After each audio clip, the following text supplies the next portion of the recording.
यह कहानी एक अंधेरी और ठंडी रात की है। सर्दियों का मौसम था और चारों तरफ घना कोहरा छाया हुआ था। गांव के बाहर एक पुराना कच्चा रास्ता था जो जंगल की ओर जाता था।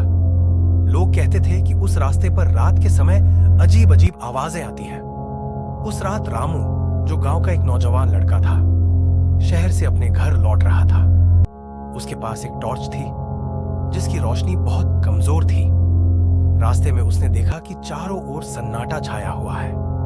केवल जंगली जानवरों की आवाजें सुनाई दे रही थी। जैसे जैसे रामू जंगल की ओर बढ़ा, उसकी टॉर्च की रोशनी और धुंधली होती जा रही थी। तभी उसे लगा कि उसके पीछे कोई चल रहा है। उसने मुड़कर देखा, लेकिन कुछ नहीं था। उसकी सांसें तेज हो गई और उसने कदम तेज कर दिए। अचानक एक बड़ी परछाई उसके सामने आई।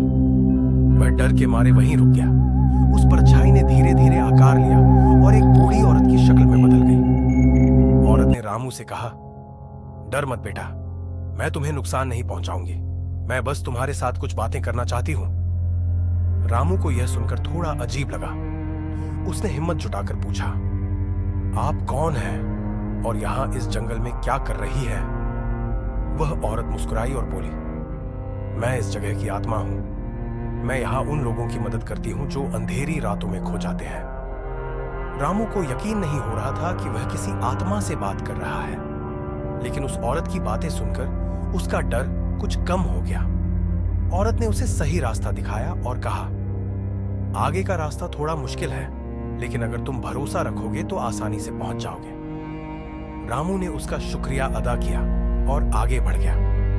जब वह गांव पहुंचा तो उसने मुड़कर देखा, लेकिन वहां कोई नहीं था।